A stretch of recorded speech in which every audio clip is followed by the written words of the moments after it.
Welcome back to On the Sideline. I'm your host, Kean Lee. Thanks for joining me on this lovely Wednesday. Here's what's going to happen on this lovely show. We're going to be recapping week 10 of the NFL season, discussing why I think the Giants were absolute morons for firing Brian Daboll. What are my honest thoughts on the Packers not playing well in certain games despite their defense playing well, and more. Before we get started, make sure to subscribe button, turn on the post notification bell, like this video, and comment down below your own thoughts about it. And without further ado, let's get into the video.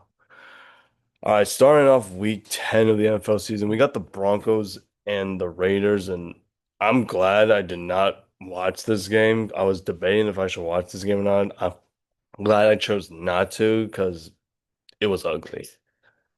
I mean, Geno Smith went 16 of 26, 143 yards and an interception. Ashton Genty had like 60 yards rushing and a touchdown.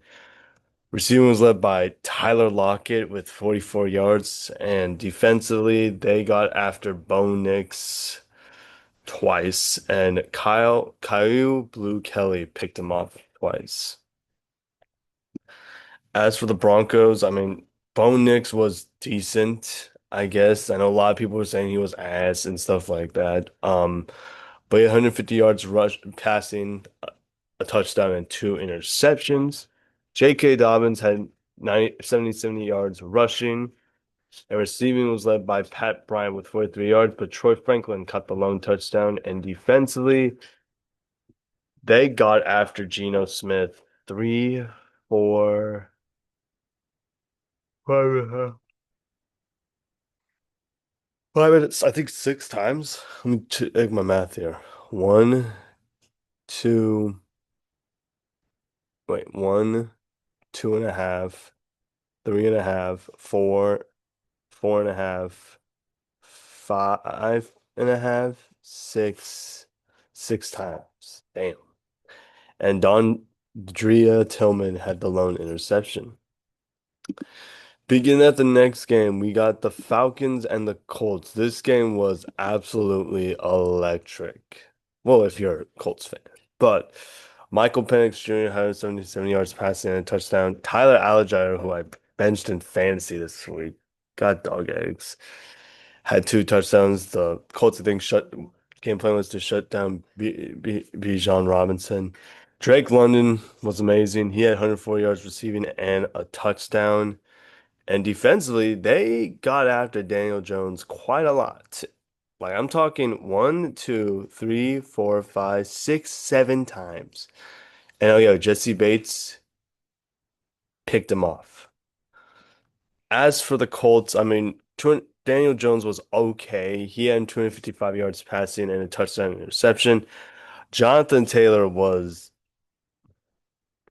an absolute demon out there. He had 32 yards. He had 32 carries for 244 yards and three touchdowns.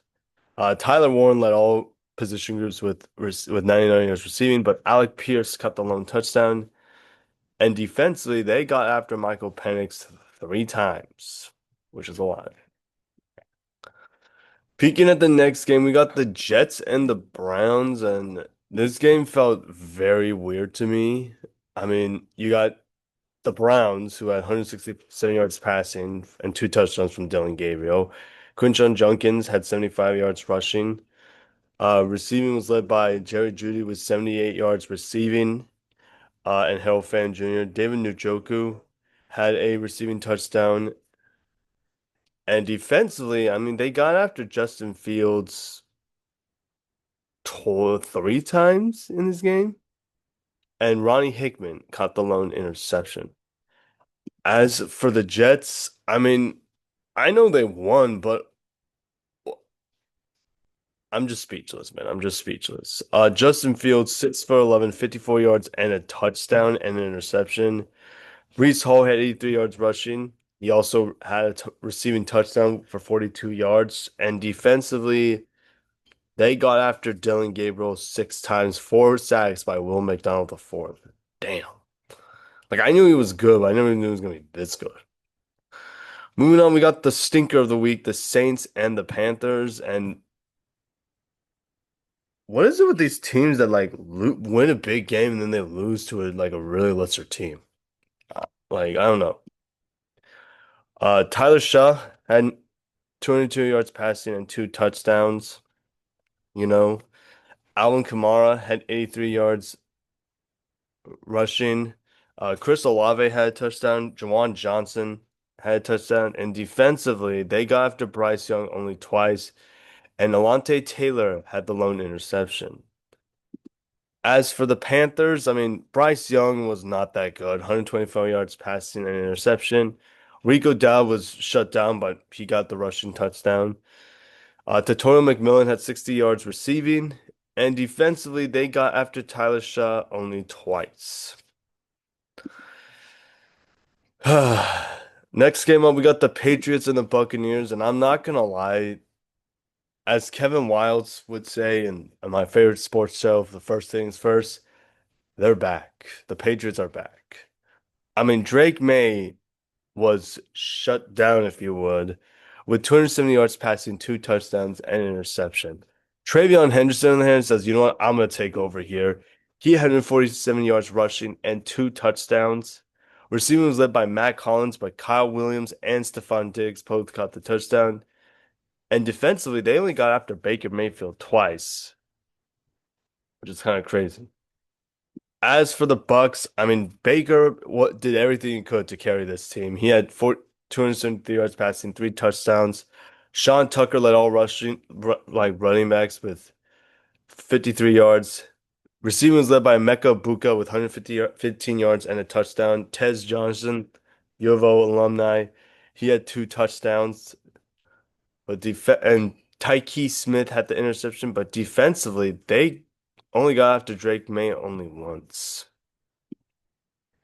Peeking at the next game, we got the Ravens and the Vikings, and honest to God, like, what did I say about the Panthers, man?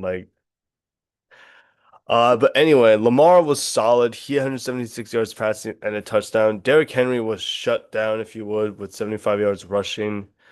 Zay Flowers had 75 yards receiving, but Mark Andrews got the lone touchdown. And defensively, they got after JJ McCarthy only once, but Malachi Starks and Marlon Humphrey both picked him off twice. As for the Vikings, I mean, JJ McCarthy had 248 yards passing and a touchdown. He also threw two interceptions. Aaron Jones had another touchdown. Jalen Naylor was amazing. He had a touchdown. Justin Jefferson was shut down again with 37 yards receiving. And defensively, they only got after Lamar Jackson only once, which is kind of crazy. Peeking at the next game, we got the biggest upset of the week, I guess, that I did not see coming, and that was the Bills and the Dolphins game two. And honest to God, I don't even know what to say, man. Josh Allen had 306 yards passing, two touchdowns, and an interception. James Cook was shut down with 53 yards rushing. All right. Khalil Shakir had 53 yards receiving. Keon Coleman had 46 yards and a touchdown. Jackson Hawes had a touchdown as well. And defensively, despite only picking off Tua twice with Cole Bishop, Maxwell Harrison, they couldn't get after him, which is kind of shocking. As for the Dolphins, I mean, Tua was not that great. He earned 73 yards passing, two touchdowns, and two interceptions. Devon Achane was the star of the show in this game, 174 yards rushing and two touchdowns. And Jalen Wildcott touchdown and Malik Washington touchdown. And defensively, they only got after Josh Allen only twice. And then the lone interception was by Ifanu Mafonu. That's how you say his name. I'm sorry. Next game up, we got the Giants and the Bears. And honest to God, I just feel so bad for the Giants, man. They had this game in the bag, but oh, Jackson Dart had 242 yards passing in this game. He also ran it in for two touchdowns as well. Darius Slayton had 89 yards receiving, and defensively, they couldn't generate a single sack at all on Caleb Williams, which was kind of shocking. As for the Bears, I mean, Caleb Williams was solid. I mean, 220 yards passing and a touchdown. He also ran it in for a touchdown, along with Kyle Mongolia. Romeo Dunze caught the lone touchdown, and defensively, they got after Jackson Dart 3 times in this game. Little do we know that that was going to be Brian Daboll's last game as the head coach of the New York Giants. Moving on, we got the Jaguars and the Texans. What did I tell you? What did I tell you, man? I mean, Trevor Lawrence, he was okay. He had 58 yards passing and a touchdown. An interception. Travis Etienne had a touchdown. Jacoby Myers was solid with 41 yards receiving. Parker Washington was the only person that caught a touchdown in this game. And defensively, they only got after Davis Mills only twice in this game, but they also picked him off once by Jarian Jones. As for the Texans, I mean, Davis Mills was absolutely solid in this game, 292 yards passing and 2 touchdowns. He also, I think, scored like I think the game-winning like rushing touchdowns. Jaquavius Martin had a rushing touchdown. Davis Mills, as I said, ran it in for a touchdown. Receiving was led by Nico Collins with 136 yards receiving, but Dalton Schultz and Jaden Higgins both got a touchdown. And defensively, I mean, they got after Trevor Lawrence 5 times, 3.5 by Daniil Hunter. Peeking at the next game, we got the probably the biggest blowout of the game was the Cardinals and the Seahawks. I mean, I looked at this game because and it was like it seemed like every time I got a score update, it was around for the Seahawks, which is kind of crazy. I mean, Jacoby Brissett, 258 yards passing and 2 touchdowns. Our run game was shut down, unfortunately, but that's what Seattle is. They're very good at shutting down the run. Trey McBride, though, balled out. He had 127 yards receiving and a touchdown. Marvin Harrison Jr. caught the other touchdown. And defensively, even though they picked off Sam Darnold only once, they only could generate only 1 sack by Josh Sweat. As for the Seahawks, I mean, Sam Darnold was shut down in this game with 178 yards passing and a touchdown and interception. Zach Charbonnet had a rushing touchdown. George Holonia had a rushing touchdown. Jackson Smith and Njigba had a touchdown. And defensively, I mean, this defense got after Jacoby Brissett. Let me count. 2, 3, 4, 5 times, which was kind of rough, you know. Anyway, peeking at the next game, we got the Lions and the Commanders, and honest to God, like this game was another belt to ass kind of game. I mean, look at this. Jared Goff, 25 of 23, 33, 320 yards and 3 touchdowns. Jahmyr Gibbs had 142 yards rushing and 2 touchdowns. Jamison Williams had a touchdown. Amon-Ra St. Brown had a touchdown. Jahmyr Gibbs even had a receiving touchdown out of the backfield. And defensively, they got after Marcus Mariota only twice in this game. As for the Commanders, I mean, Marcus Mariota was solid. He had 213 yards passing and 2 touchdowns. Ja'Cory Krosky-Merritt had 30 yards rushing. Chris Rodriguez had the other touchdown, and Deebo Samuel and Ben Sinnott both caught the other remaining touchdowns, but it just was ugly. And they couldn't even generate a sack at all. So yeah, it was ugly. Next game up, we got Rams and the Niners, and this game was actually fun. Like I actually watched a little bit of this game. Actually, it was pretty fun to watch. I mean, you got Matthew Stafford going for 280 yards passing and 4 touchdowns. Kyron Williams also had 2 touchdowns. Receiving led my boy Devontae Adams with a receiving touchdown. Puka Nacua also caught a touchdown. Kobe Parkinson had a touchdown. Davis Allen had a touchdown. And defensively, even though they couldn't get after what's his face, Mac Jones, it still was a great win by the Los Angeles Rams. And oh yeah, by the way, Emmanuel Forbes cut the lone interception. As for the Niners, I mean, Mac Jones did everything he could to make this game competitive. He had 319 yards passing, 3 touchdowns, and an interception. Brian Robinson Jr. had a rushing touchdown. Um, Receiving was led by George Kittle with 84 yards receiving and a touchdown. Jawan Jennings had a touchdown, and defensively, I mean, they could only get after Matthew Stafford only once in this game, which was kind of crazy. Moving on, we got the Steelers and the Chargers, and I still believe in the Steelers. I still do. It's just I don't know, man. It's just I smell another first round exit, which I think seems to be the plan for Steelers fans to say like we're gonna get be a first round exit. I mean, you got A-Rod who was not that great, 161 yards passing and a touchdown, two interception. Jalen Warren was actually solid in this game. He had 70 yards rushing. Receiving was led by DK Metcalf with 35 touchdowns. Roman Wilson caught the other touchdown. Defensively, even though they got after Justin Herbert 5 times, it just wasn't enough, man. 5 times, it wasn't enough. But anyway, peeking at the Chargers, I mean, Justin Herbert had 220 yards passing and a touchdown. Kamani Vidal had touchdown.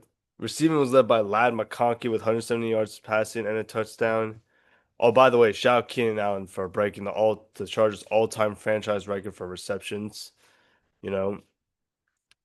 And Dante Jackson interception, RJ Mickens had a touchdown, and defensively they got after Rod 3 times. Oh boy. And finally we got the Eagles and the Packers. And I gotta say this. I've been watching the Packers for almost 15 years now. 15 years now, which is kind of crazy. You can make an argument, but this was probably one of the worst losses I have ever seen them play. And that's saying something because I've seen them have a lot of bad losses. Like, if you guys don't remember the belt to ass against New Orleans back in the 21-22 season, that was embarrassing. We had the San Francisco loss in the NFC Championship game, even in the regular season. Like, we've had a lot of bad losses. This one was the worst one, in my opinion. I mean, look at this. Jalen Hurts had 103 yards passing and a touchdown. Saquon Barkley had 60 yards rushing. Devontae Smith had a touchdown. And defensively, they got after Jordan Love only 3 times in this game, but they were big there were three major sacks in this game. As for the Packers, I mean, Jordan Love was not that great. 156 yards passing. Josh Jacobs had 74 yards rushing. He also had a touchdown. Christian Watson had 45 yards receiving. And defensively, I mean, we couldn't get after Jalen Hurts, man. That's how embarrassing it was. So yeah, those are my week 6, week 10 NFL thoughts. So now we're gonna get into our next segment and discuss about the Giants as they fire Brian Daboll. And there's been a lot of like reviews about this. So I'm gonna give my 2 cents on it, and then I'm gonna give you one of my favorite sports analyst Dan Orlovsky's perspective on it. As I said in the intro, the Giants are absolute morons. All right, like did the Giants expect them to make the playoffs this year? I don't recall them making playoffs this year, you know? I think I said in my like predictions video they were gonna be one of the best fourth place teams in the NFL, you know? I said that, but I didn't say they were gonna make the playoffs. Like, to me, the person that should be gone is their general manager. All right. Let me remind everybody, even though you guys have probably seen it, this is the same guy who told Saquon Barkley, "We're not going to resign you." And then after Saquon left his office, I pray to God the Philadelphia Eagles don't. This is the same guy. All right. And it's not all Brian Daboll's fault. All right. Like I said in my coaching's like tier list, like it's not him, it's a situation. Like when you're in a team that's as a mess as the New York Giants are, like you kind of feel bad for them.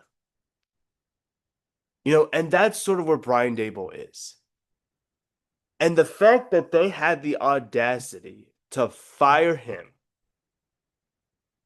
even though he didn't deserve it. Like I personally don't think he deserved getting fired. At least for me. I don't think he deserved to be fired 100%. But it just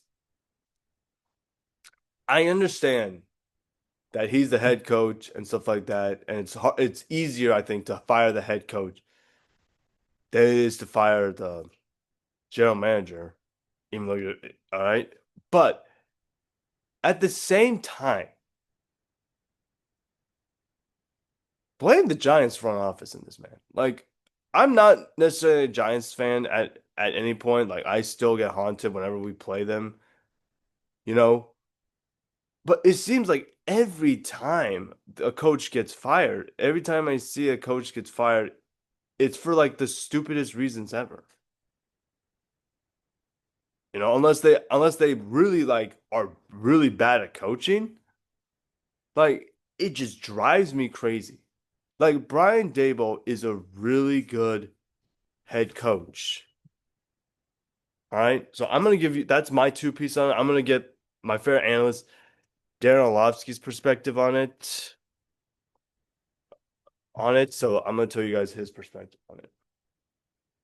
You know,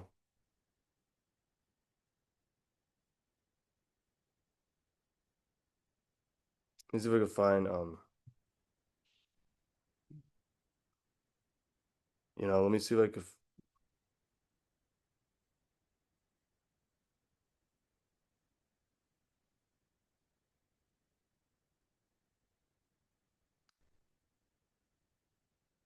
mm.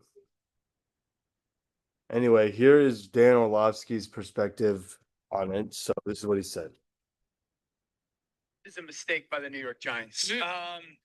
It was clear that the quarterback and head coach had something going together, at least this production, performance, and hope. The fourth quarter leads are obviously something that you're sitting there and killing yourself over. This team lost its best player, and then they lost probably their second or third best, certainly offensive weapon in Scatterbo. The fact that they had built these leads should warrant something. And the reality is, this defense that's got a gajillion dollars or early draft picks had 10-point fourth quarter leads four different times this year, and they couldn't find ways to secure the lead either. And so, as much as we want to sit there and say Cable didn't get it done, a lot of the high-priced defensive talent didn't get it done as well. I think that Brian Daboll and Jackson Dart should have stayed together for at least another year. I'm of the belief this is a mistake by the. But yeah, that's basically what he said. So yeah.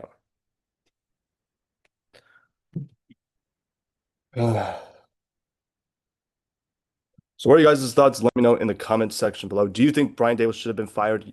Yes or no? So now we're gonna get into our week 11 NFL picks this week.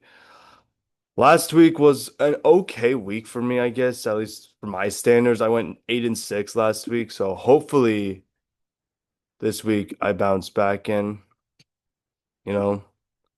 But again, we're hoping, because there's a lot of interesting games on this week. So yeah, hold on. All right. All right, so let's start with our week. Let's start with week 11, Jets at the Patriots. I'm going to take the Patriots in this one. I think they're the better team. I expect the Jets to keep it close because as I've always said before in the past, division rivalry games are meant to cause chaos. But give me the Patriots to win this game 27-17. Next game up, we got the Commanders and the Dolphins. This is going to be a very good game, but I am unfortunately going to take the Dolphins in this one 31-17. The Commanders offense is going to keep them in it, but I just trust Miami's like resistant like surge, and that's why I'm going to take them to beat the Commanders in this one in Germany. Or wait, no, that's not Germany, Spain, sorry. Next game up, we got the Bears at the Vikings. This is, like I said, this is another toss-up game. I'm actually going to take the Vikings in this one, 27-24. Look, I think JJ McCarthy is going to bounce back in this game. I think Justin Jefferson is going to bounce back in this game. I do think the Bears are going to play it close because, it's a division rival, but give me the Vikings to win this game 27-24. Texans and Titans. Yeah, I'm going to take the Texans to win this game 23 15. I expect the Texans defense to get after Cam Ward in this game. And also expect, I think, CJ Stroud to play in this game. Right now, as I'm recording this video right now, I don't have any update on CJ Stroud. But the way Davis Mill looked last week showed me that they're willing to play without their star quarterback. Give me them to win 23-13. Bucks and the Bills. This is a very interesting game for me to pick. Oh man, this is gonna be interesting. I am gonna take. Who do I take? Man, this is interesting. I'm gonna take the Bills. I think they bounce back here in this game. All right. I think this might be the highest scoring game of the week if hopefully, I do expect the Bucks to keep it close because, the Bucks are also a very good team, but I'm gonna take the Bucks to win this game 38-34. I think Baker and Josh are gonna have a really good game, but I think Josh's defense is gonna get the stop at the end to have, Josh go crazy. Panthers and the Falcons. Yuck. I guess they take the Panthers in this one. Like, I don't know who to pick in this game, man. Like, you know, both teams are like similar to each other where they play a really good team and they win. But then when they play next week, they play terrible. All right. I guess I'll take the Panthers to win this game 20-17, I guess. I don't know. Bengals and the Steelers. I'm going to take the Steelers to win this one. I think they bounce back here. I expect a monster performance out of A-Rod. I think what's his face? DK Metcalf is gonna have a good game, but I also expect a good performance from Jamar Chase and T. Higgins. But I am gonna take the Steelers to win this game because I think they need this game badly. Give me the Steelers to win this game 31-20. Next game up, we got the Packers and the Giants. Regardless, I'm gonna take the Packers in this one. This is a get right game. I know it's the Giants of all teams, but this is a get right game for us. I expect a monster performance out of Jordan Love. I expect a monster performance out of Josh Jacobs. I do expect the Giants to keep it close because they have been playing teams close in some ways or not. Give me the Packers to win this game, though, 28-17. Next game up, we got the Chargers and the Jags. A very, very good game, actually. I'm going to take the Chargers to win this game. I think Justin Herbert is playing really well right now. I expect the Jags to keep it close, but at the same time, I just don't know. Like the Jags, the Panthers, and the Falcons are all in that tier where like they could beat everybody. They could beat one of the best teams in the league or like a good team, but then they could also lose to a team that's not good. So I'm going to take the Chargers to win this game 27-24. Next game up, we got the Seahawks and the Rams. I think this is my upset pick of the week, if you want to call it, because I think this is an upset. I don't know if you want to call it that. I'm going to take Seattle. I think Seattle right now has been playing absolutely sensational.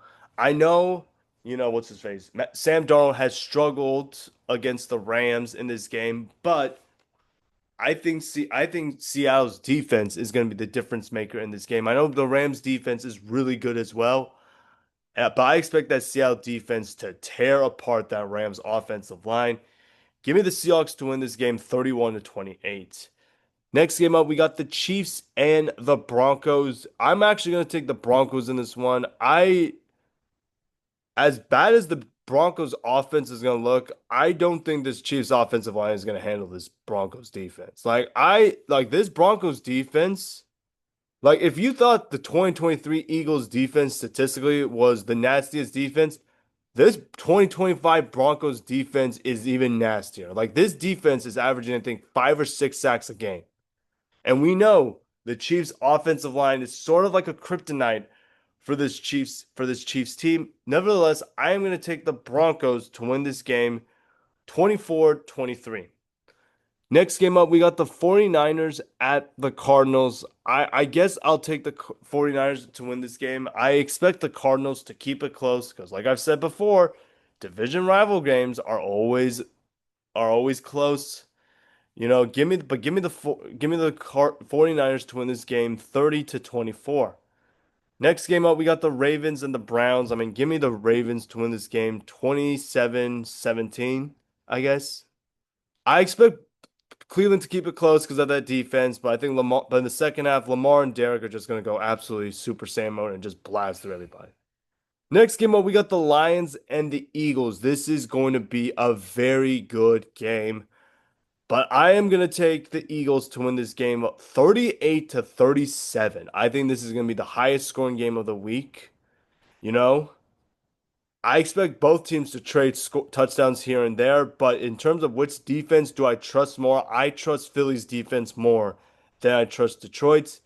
Give me the Eagles to win this game 38-37. And finally, the nightcap, the Cowboys and the Raiders. I am going to take the Cowboys to win this one. I think they bounce back here. I expect the Raiders defense to get after Dak Prescott, but when you have a team that has a very explosive offense in the Cowboys, give me them to win this game 27-19. And those are my week 11 predictions. So, what are you guys' thoughts on this week's episode? I know this was kind of a longer episode, I think it was, but just trust me, it's the NFL season. With that being said, I have a fantastic rest of your Wednesday. Happy Veterans Day to all the veterans out there. Stay safe, stay warm, stay active, and I'll see you guys next time. I'm out. Peace.